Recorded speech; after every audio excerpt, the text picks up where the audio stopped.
You've been at this conference all day with the most powerful forces of the European banking industry, as well as the finance minister of Germany, Olaf Scholz. What's your biggest takeaway from this conference? Okay. So first of all, thanks for inviting me to speak to you. We appreciate it, obviously. Look, the event has just finished. This was actually a 3-day event. We had just shy of 1,000 participants here, and as you point out, it basically included the executive managements of all major European banks, insurance companies, as well as the fintech companies. And as every year, we also had participation from the economy minister, or in this case, the finance minister of Germany. I'd put the takeaways essentially in 3 buckets. I think bucket number 1, the operating environment for banks remains very tough. I think the outlook for the second quarter, but also for the rest of the year, is one of subdued revenues, margin compression because of the negative rate environment, but an improving credit quality picture. That's kind of the silver lining. I think the second takeaway, and I'm sure that that's the one that will generate the most headlines in the future, relates to how the European market structure in banking is going to look like in an immediate, medium, and longer-term view. And here I think we heard banks express support for further market consolidation. I think there's a recognition of the need for the market to consolidate, but there's also a distinct preference, I think, for that consolidation to continue to happen on a national basis. When it comes to cross-border consolidation, I think that the response from the executive management was much more subdued.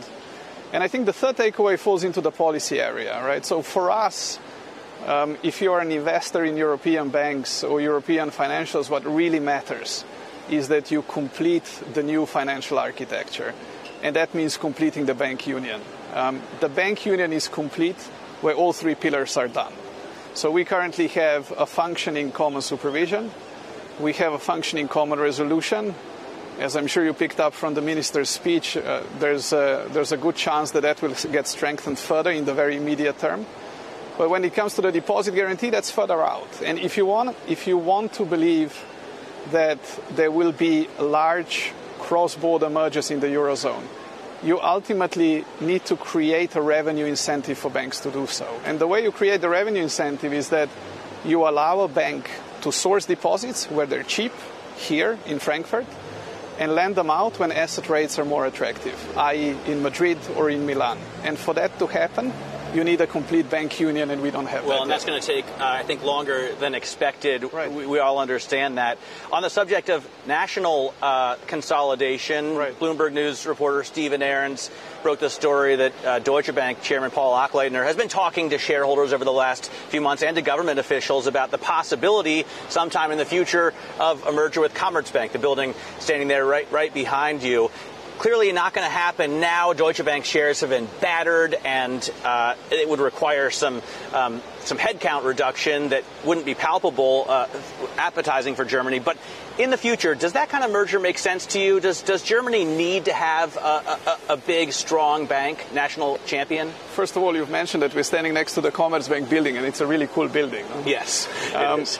So I'll answer that question, but I'll answer it in general terms, right? So the reason why German banking suffers from low profitability is because the market is very fragmented. Nobody has pricing power.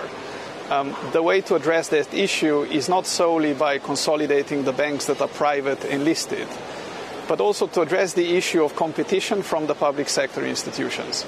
We've got a number of state-owned banks, the Landesbanks, we've got obviously the savings banks, the mutuals, the Genossenschaften, and they all pressure returns of German banks. Could you achieve a more rational market structure and therefore higher returns if you started putting these banks together? I think most of the participants at our conference would probably say yes to this. When it comes to specific mergers, I think it's very, very difficult to say. I think the timing is difficult to call. I think the incentives are difficult to judge. But what I will tell you is that I've covered Commerzbank and Deutsche Bank in one capacity or another since 2003, so for a decade and a half. I can't recall a single year where there hasn't been a rumor that somebody will take over Commerzbank. And here we are standing in front of their beautiful building, and it's still a standalone entity.